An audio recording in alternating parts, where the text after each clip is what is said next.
মুখের ওপর জবাব না দিলে মানুষ পেয়ে বসে। কোন কথা কোথায় বলতে হবে এটা সবার আগে শিখতে হয়।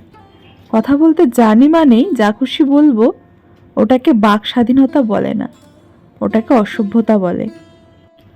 ঘটনাটা আজকের। ট্রেন ধরবো বলে বসে আছি প্ল্যাটফর্মে।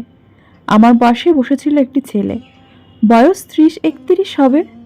কানে হেডফোন, একটা ফানি ভিডিও দেখছিল নিজের মোবাইলে।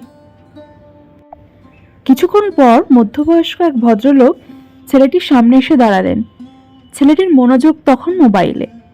খুব স্বাভাবিক সেটা, কে কখন সামনে এসে দাঁড়াবে সেটা দেখার দায়িত্ব তো তার নয়। মিনিট খানেক দাঁড়িয়ে থাকার পর ভদ্রলোক নিজের থেকেই ছেলেটিকে বললেন, কিরে, আজকাল দেখেও না দেখার ভান করিস যে? ছেলেটি কান থেকে হেডফোনটা খুলে ভদ্রলোকের দিকে তাকিয়ে বললেন, আরে তুমি, বুঝতেই পারিনি। বুঝবি কি করে? চাকরি পেয়ে গেলে এমনটাই হয়। ছেলেটি একটু লজ্জা পেয়ে বলল, কি যে বলো কাকু, আমি আসলে খেয়ালই করিনি। বসো না, দাঁড়িয়ে আছো কেন? ছেলেটির কথাতে বিনয়ের ভাব। ছেলেটি আমার দিকে একটু সরে আসতেই ভদ্রলোক পাশে বসলেন। বসে বললেন, বড়লোক হয়ে যাচ্ছিস, এখন কি আর কথা বলতে চাইবি? ব্যাংকের চাকরি বলে কথা, ভালো তো বেতন। কথাগুলো বলছেন বটে, কথাগুলোর মধ্যে একটা ব্যঙ্গ লুকিয়ে আছে, সেটা আমি বুঝতেই পারছিলাম। ছেলেটি ভদ্রতার খাতিরে কথাগুলো মেনেই নিচ্ছিল দেখলাম। ভদ্রলোক বললেন, হ্যাঁ রে, চাকরিটা যে পেয়েছিস, কোনো লোক ধরতে হয়েছিল নাকি? এমন কথা ছেলেটির যে খারাপ লেগেছে, ছেলেটির রিপ্লাই দেখে বুঝেছি। ছেলেটি বলল, কেন, চাকরিটা পাওয়ার জন্য আমার কোনো যোগ্যতা ছিল না? ভদ্রলোক বললেন, এই তো না, কথাটা মাইন্ডে নিয়ে নিলি তো? এত কম ধৈর্য হলে হবে? কত খারাপ কথা শুনতে হবে চাকরি করতে গিয়ে। জানি তুই পড়াশোনায় ভালো, কত ভালো ছেলে আছে, তারাও তো চাকরি পায়নি। এমনভাবে কথা বলছিল যেন ছেলেটি একেবারেই অযোগ্য। এমন কথা যে ছেলেটির ভালো লাগেনি, এক ঝলক ওর মুখের দিকে তাকিয়েই বুঝে গিয়েছি। ভদ্রলোক বেশ মিষ্টি মিষ্টি করে ছেলেটিকে অপমানই করে যাচ্ছিল। খুব রাগ হচ্ছিল আমার। বয়সে বড় বলেই কি যা খুশি বলা যায়, নাকি ছোট বলে তার মান সম্মান নেই? মনে হচ্ছিল দুটি কথা আমি শুনিয়ে দিই। ছেলেটি চুপ করেই আছে। ভদ্রলোক এরপর শুরু করলেন অন্য প্রসঙ্গ। বললেন, তোর এজ কত হবে এখন? 30-এ কম না 30-এর বেশি? 30-এর বেশি? তা কেন? বিয়ে করার তো বয়স পেরিয়ে গেল। কবে বিয়ে করবি?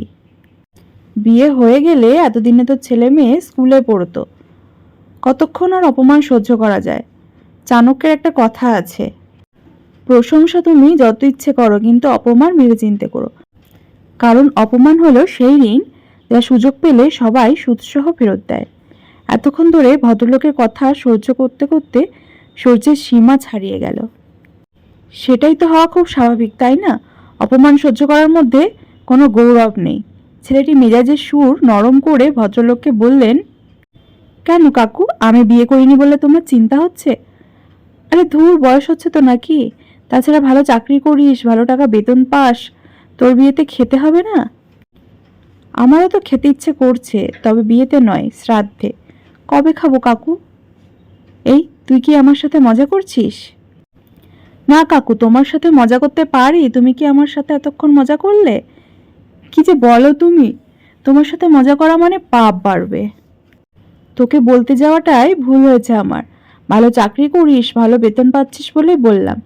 ছেলেটি এবার সিরিয়াস হয়ে বলল, ভালো চাকরি করি, ভালো বেতন পাই, তাতে তোমার কি? শোন, তুই পাড়ার ছেলে, তোর কি খারাপ চাইবো? ছেলেটি এবার হেসে ফেলল।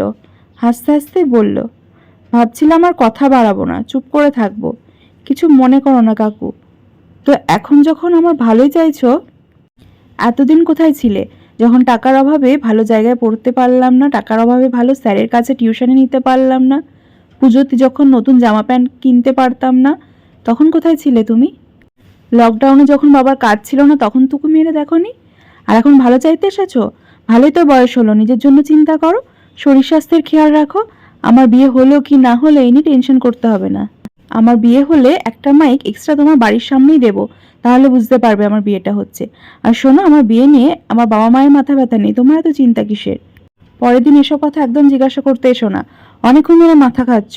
নিজের সম্মান রাখতে শেখো, তা না হলে তোমাকে যে সম্মান দিয়ে কাকু বলি ওই ডাকটাও ভুলে যাব। কথাগুলো বলেই ছেলেটি উঠে চলে গেল। ভদ্রলোক কি বলবেন আর ভেবে পাচ্ছিলেন না। ছেলেটি উঠে চলে যাওয়ার পর ভদ্রলোক বললেন, চাকরি পেয়ে এত অহংকার, মানুষকে সম্মান করিস না। পুরো কথোপকথনের সাক্ষী আমি। ভদ্রলোক হতে গেলে যে ব্যবহারটা ভদ্র করতে হয় সেটা তার জানা ছিল না। তবে হ্যাঁ, ছেলেটি ঠিকই করেছে। যোগ্য জবাব একেই বলে। জোকের মুখে নুন না দিলে জোক তো রক্ত খেয়েই যেত। যারা শোধরায় না তাদের যতই বলো, তবে এদের মতো মানুষদের জবাব দিতেই হয়।